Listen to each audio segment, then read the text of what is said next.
I would argue that World War III has already started, that World War III is a proxy war. It's an economic war that drives proxy conflict. World War II was old school tanks and planes and fire, bombing campaigns and nuclear threats and shutting, that was World War II. World War I was chemical warfare and digging trenches and people dying in the cold, right? The Vietnam War looked different. The Korean War looked different. War evolves from season to season. The current evolution of war is what we have seen in Syria, what we have seen in Yemen, what we have seen in Afghanistan, what we have seen in Iraq, right? It's this proxy conflict, and it's ugly, but it's happening, and it's a world that is contributing to the conflict. So people are afraid that World War III is going to involve nuclear weapons. Yeah, nuclear weapons were a World War II objective. Well, but one country had it at the time. Multiple countries were trying to develop it. Right. And then what happened is, after the United States used them in Japan, they used them in a traditional tactical manner, right? Where they dropped massive bombs on the epicenters of military industrial capability and shut Japan down. But they also killed hundreds of thousands of innocent lives. And they made a giant impact crater on history to show like war crimes, to show human rights violations, to show that the United States, who is a democracy that promotes, freedom, equality, human rights, and legality, is willing to break their own rules to win in a conflict. Now that there's been a spread of nuclear weapons, what that means is it creates something called parity, which is the most useful thing about nuclear weapons. It means that now Russia gets a chance to continue its campaign in Ukraine because it has parity with the United States. So the United States can't swoop in and support Ukraine without risking the escalation on the part of Russia. Mutually assured destruction. Mutually assured destruction, or there's a term, I'm losing it right now. There's an analytical term. We call it a paradox. Yeah, the paradox that there's more of it, so it makes it less likely that countries would be willing to use. Correct. The security paradox. There you go. Right? More people have security, which makes it less likely that people are going to escalate using the maximum means of their security. However, the flip side to that is that the more security one country gains, it actually encourages and inspires its opponent to meet and exceed its level of security. So the United States developed nuclear weapons.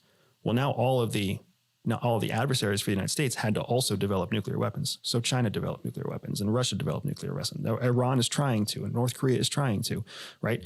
The idea that Israel has nuclear weapons, this is one of those areas where publicly, they're not supposed to, right? That is an unanswered question.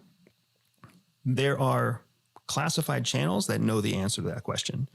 But just to your point, when you say everybody knows, that's not really true. It means that there is a narrative out there. There's information available to people that make them believe something is true, but there is no smoking gun. There is no solid proof that Israel has nuclear weapons. To my knowledge, the possession of Israel having nuclear weapons at all is a tightly guarded classified secret. I don't know if they have it. If I did know if they have it, I wouldn't confirm it or deny it. But I know that it has not been publicly confirmed that they have nuclear weapons. I believe I read there was an official, and perhaps it's metaphor, perhaps he slipped out of his mouth, but he was talking about the rhetoric of let's just nuke them. And so that, I don't know what that means necessarily, but like my concern, when we're talking about the parity and the mutually assured destruction and all that, my concern is that a state like Israel, I suppose it could be anybody.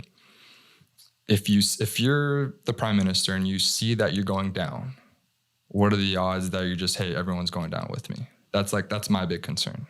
Yeah. If I'm already going down, it's like, hey, you guys are going to feel my wrath too. So let's put you in those real shoes. If you were actually a prime minister and you were actually guilty of corruption and you were actually guilty of fraud, like Netanyahu's being accused of, would you actually let your entire country, would you let all of your countrymen die, including your family, including your children, your grandchildren? Would you actually sacrifice them all to protect yourself? I obviously would not, but You obviously would not. Why do we feel like we can assume that that is exactly what someone else would do? because he's done things that I would never fathom of doing. But the thing is, human beings are all coded the same way. We are coded for survival. We are coded for not only our survival, but the survival of our progeny. That's really what drives human beings. It's not about us. It's about the generations that follow us.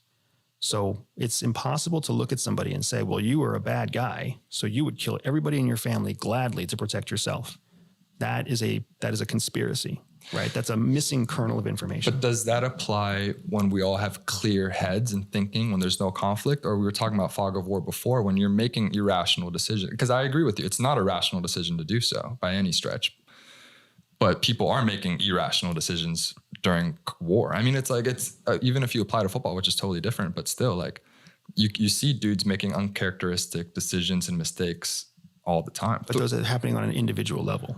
The team itself is comprised of multiple individuals. And there's a hierarchy that makes it so that cooler heads can prevail, which is why you can get pissed off as, someone on the offensive line, but the coach ultimately controls the offensive line. And then there's protocols that have even higher levels of authority over individual players. The same thing happens in military conflict. So Netanyahu might want to, nuke them all, who knows what, but he still has a governing body that has to agree. He still has generals that have to agree. He still has a legislative organization above him that has to support that and pay the funds for that, right? Not to mention the fact that he's got allies like the United States that if he does something that's too overboard, he runs the risk of cutting off his primary source of support. If you like this short clip, make sure you click here to see the next clip or here to see the full podcast episode. Freedom! So fresh, so new.